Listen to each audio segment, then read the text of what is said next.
Past, present, future is something that we experience in a chronological manner as time in this dimension of 3D reality. Okay, we know what we did yesterday and what was the date and what was the day. We can't go back there physically and undo it within the capacity of our experience here. We know what it is that we're planning for tomorrow, or what we hope to have tomorrow, or what we fear to happen tomorrow. But either way, we're only here and now. And this is a glimpse into how things actually are. There is only here and now, and all of these past experiences and potential future experiences are actually happening simultaneously in parallel universes, parallel dimensions. How is that possible if in a past life, a few centuries ago, you dressed completely differently, looked differently, spoke a different language, and society was different? It's possible. It's not something that is possible within the Newtonian laws of physics of this 3D dimension reality. It's not something that I can push a button at this time and just go parallel to, aka back to, or future to. But it is applicable in broader dimensions. It's just not something that we can comprehend at this time in this present state of existence when it comes to humanity's consciousness. But it's still nonetheless the situation. So everything is happening simultaneously. The past life that you are connected to, that you remember, that you're feeling, or that you're even possibly experiencing right now as a redo or as a karmic recycling, or as a a memory. All of that is happening now in parallel. So how can we utilize that to, because let's say, okay, let's look at parallel universes and dimensions with different aspects of our oversoul that is fragmented into different versions of ourselves, living their life in the past lifetime or in the future lifetime. Let's simplify it and think of it like as a round pizza that has 8 slices, right? And they're parallel to one another. It's already cut into 8 pieces. How do we undo the cutting of that and bring it back to being a whole cycle, not fragmented, not cut into pieces?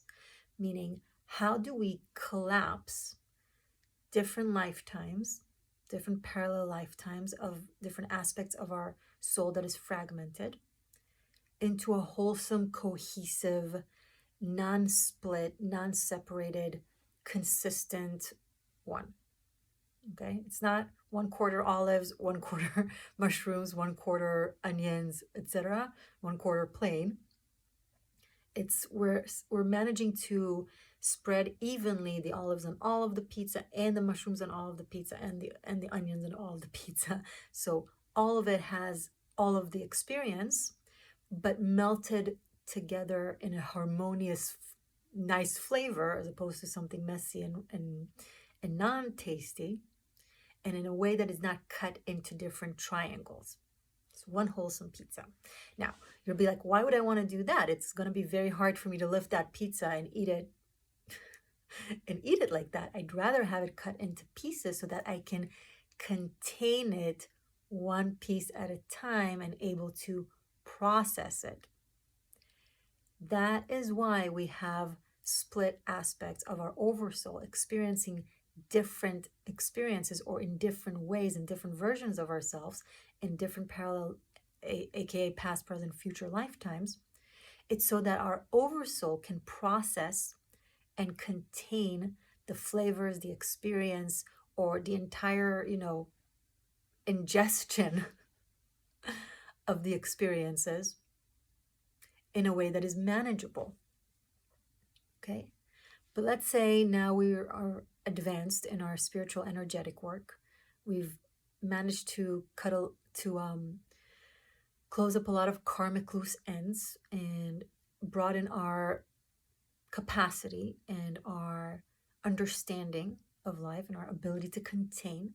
Okay, let's say we're a bigger human with bigger hands and bigger mouth, So we can collapse two triangle pieces of that pizza into one, and we're able to eat that in one, and it's not too much, it's not too big, because we've grown enough to be able to contain a broader, more deep, vast experience. Okay, so if you've come to this video, I'm thinking maybe you're ready. Maybe you've reached a level in your journey, energetic, spiritual journey, where you are able to contain that broader, deeper experience and collapse two lifetimes into one, or even three or four as we progress.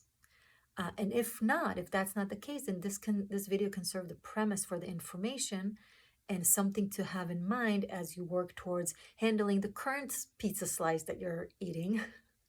And then next time, maybe we'll try to connect two pieces and eat them together when you know you're ready and it's not going to make you sick or feeling too heavy or not able to digest. Okay, but let's say you're ready for that. You're ready to take two pizza slices and make them into one bigger one because you can handle it and it's time. You just feel it. Maybe you remember a past life, right? Maybe you've reached a point where you're experiencing a karmic repetition of a past life. I'll keep saying past life because it's easier to understand instead of repeating the fact that it's happening in parallel, but you already have that premise made for you. So let's say you remember a past life, and let's say you're also experiencing some level of repetition of it, probably to a lesser degree, less painful, less dangerous, less problematic, because it's like you've already advanced. The experience is still similar because there's still something to resolve there. It's still not completely resolved. There's still something there that needs to be played out, experienced, for whatever reasons. For some of you, it's because you need to have closure with it and move on from it. For some of you, it's because there's something to sustain and continue because the work is not done. I don't want to go to the differences in the types because it's not relevant right now. It will just be, taking a detour. But whatever the reason is, you're experiencing it now simultaneously to remembering it or being conscientious to the fact that you've had a similar life. Okay, so how can you practically collapse the timelines, the lifetimes, into one holistic, grander piece, life, dimension, making the fragmented aspect of your oversoul, the little souls that are still you but are also different. They're you but they're also not you. Connect together and be broader. Now, another way to do that, before I dive into the way to do this in respect to past lives, another way to do that is to connect with a soulmate and be together with them in this life. That is a way where fragmented aspect of the oversoul come together, and it's like two smaller drops of the sea come together and become a bigger drop from the sea, which makes it closer and more conducive to rejoin the whole ocean, right? So the more small drops of fragmented aspect of our oversoul kind of come together with different reasons and different ways, the more we go back, the more we are actually going back to being a part of a bigger aspect of us, the oversoul, and eventually to the whole collective. But that's a process of eons, but one thing at a time. And this is a time in our evolution of consciousness and humanity's evolution where we are really guided to do that. So more and more people are remembering other lives. More and more people are meeting counterparts that they're supposed to reconnect with, connect with, etc. Because the universe is really accelerating the process of return to oneness back from fragmentation. And it's just going to accelerate and happen more and more. So here are tools. Okay, I digressed a little bit because I wanted you to have that general understanding. But now back to this explanation. So you remember, for example, a past life in which you had to hide the fact that you're a witch or a wise woman or someone who is spiritually knowledgeable, because you would risk otherwise being, persecuted by the Inquisition, and executed for your witchcraft. Okay. In that lifetime that you've experienced, you couldn't really fight the system, because that would ensure, because of the way things were at the time societally, that you are more than likely to lose that battle and pay a very heavy, painful price. Today, though, in modern age, of course, assuming that you're not living in a country where human rights are still violated on a regular basis, and there is no, let's say you're not living in a Western country where freedoms are a top priority. Okay. So assuming that you are privileged and fortunate enough to live in a Western society with the freedom to agree and disagree with your leaders and your politicians, and to speak freely without, without risking your life, now you can utilize this life that you're in order to heal, in retrospect or in parallel, that life. What do I mean by that? If back then you had to hide, you didn't have a choice, now you can do something different. You can come forward. What's the worst that will happen? Maybe people will mock you. Maybe people will disrespect you. Maybe people won't want to be your friends. It's not fun. It's not easy. Being ostracized is painful and wrong. However, it's not being unalived, right? Yeah. So I can't use proper language because I don't want to get flagged, but I think you're understanding the picture, what I'm trying to convey. The consequences of coming forward and being free to be who you are, even though painful, and even though you don't want to do that, and even though it's not fair to possibly be ostracized or dismissed or not accepted and so on, you don't want to experience that. But it's a price especially in relation to that price that you would have paid, or maybe you have paid that price. Maybe you did come forward and you did suffer from that. Maybe you were caught or accused. Who knows? It's just one example out of infinite types of, possibilities. Now you're willing to take that risk because the consequences, as painful as they are, they're not as bad. It's something manageable. It's something that you can plow through. So when you consciously do that, when you give yourself what the other version of you could not give themselves, or to you, because it's the same thing, even though separate, you are simultaneously, in retrospect or in parallel, also giving that freedom to the version of you that wasn't able to do that in that timeline, in that, historic circumstances and societal situation, societal reality. As you do that, energetically, it also grasp onto that lifetime and energetically heals it and affects it. So you're not carrying that karmic energetic burden. And you're breaking the fear mechanism. You're no longer scared of being, quote, caught.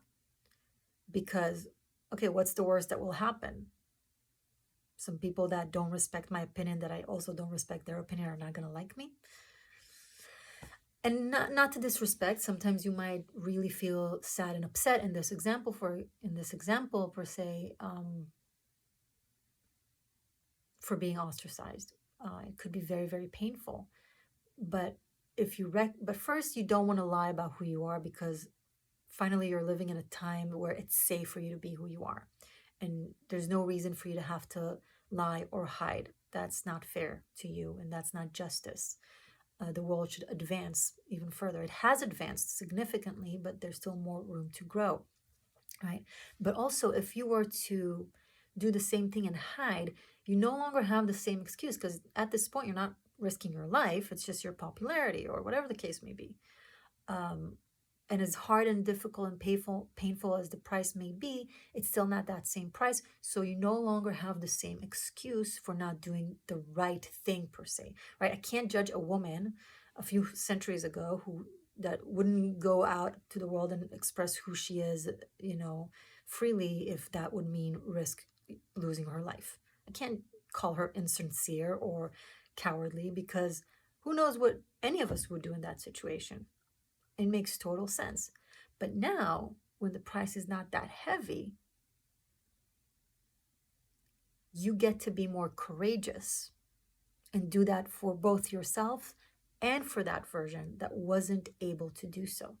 Okay, let's say you remember a lifetime from when you were unalived. I hate saying this word, but I have to say it because it's because of the platform, where your life was taken, you know, during it's the same thing, during, like, let's say the Holocaust or something like that.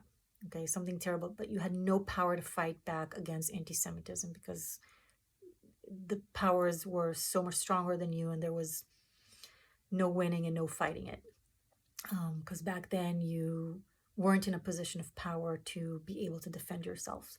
So let's say you're Jewish today, and you, or just someone who's not even Jewish today, but you have a life recollection from being perished, then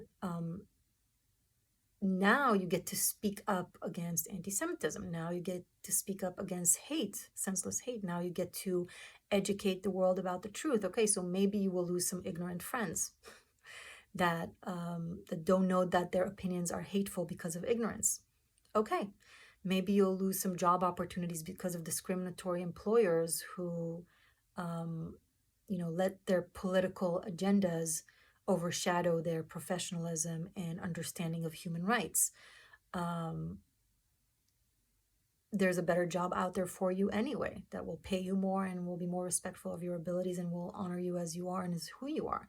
So when that's just, okay, 2 examples out of so many. It doesn't have to be so, oh my God, I'm giving such dramatic examples. It could be like something to do with a relationship. Okay, back then you couldn't speak up. You couldn't say how you feel. The price was too big. But now you're able to be like, well, this is the reality. This is what's going on. This is the injustice or the lack of fairness or the fuckery of some people, or really however it applies. And as you do that,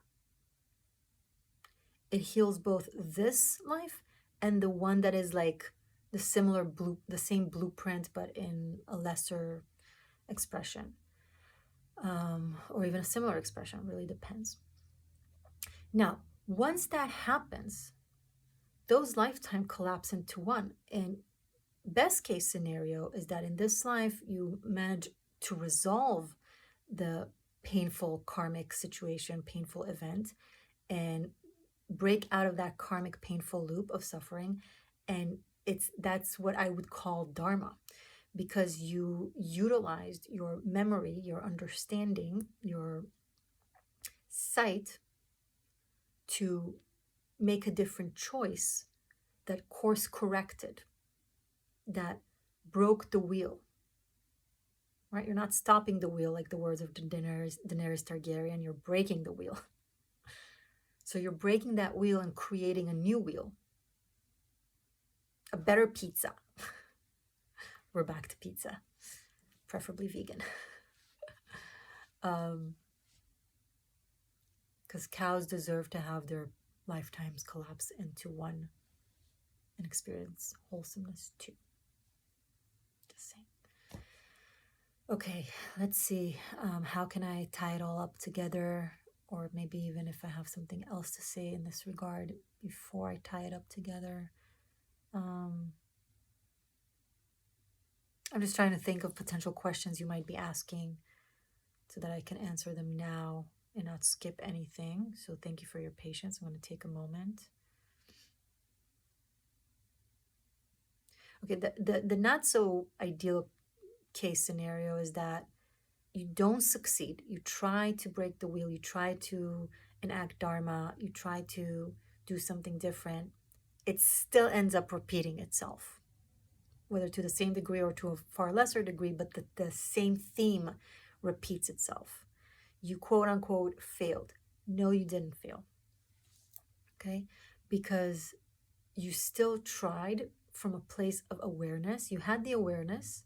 You acted upon it. because nothing exists without an action in this realm, in this world. You got to apply action to your understandings. You got to apply practice. I mean, you can act and then wait for the results to arrive, right? Wait for an answer. You don't have to send a text and then send 17 follow-up texts. Instead, you can just wait patiently for the person to, return your text or your phone call or whatever replies. But you still have to initiate that action based on your understanding. So if you do that and you feel like it didn't succeed and just repeated itself, don't be harsh on yourself. No, it's not a fail. It's not the ideal case scenario, but you've still progressed it significantly because awareness is catching. Okay? When you are aware and then you enact upon it, it affects your close circles and it creates awareness for them as well, whether directly or indirectly, which could inspire them potentially to do the same, which can inspire others to do the same and inspire others to do the same, and so on and so forth. And it still has a very healing effect because you're like, okay, now you know that you did your best. You didn't hide because you didn't have a choice, because it was the only choice available to you. This time you had choices. And you took that choice courageously and wisely from a place of awareness. And that's being a spiritual warrior hero. Good job. So good luck with that if you're venturing there, which I hope you do. Yes, it requires you to have the ability to see other lives or understand what you've been or what you are simultaneously. I guess it is kind of an advanced work. If you're not there, that's okay. You're not going to be angry at a child for not being able to ride a horse. Like a toddler is not supposed to do that, but they're not any less bright or any less capable, and they will be able to. It's just give yourself, the credit. You are where you're at on your journey, and that's great. Okay, thank you so much for staying tuned. Subscribe if this helped, inspired, etc. Share your thoughts or your experiences in the comment section. I love reading you guys, and I'm always inspired by you guys, and I love that you feel open to share with the community of seekers and with myself. Thank you for that. If you feel like this video can help someone you know or a community that you're a part of, please feel free to share this video. Stay magic, stay true. I love you. Oh, did I say that this was a 13th element?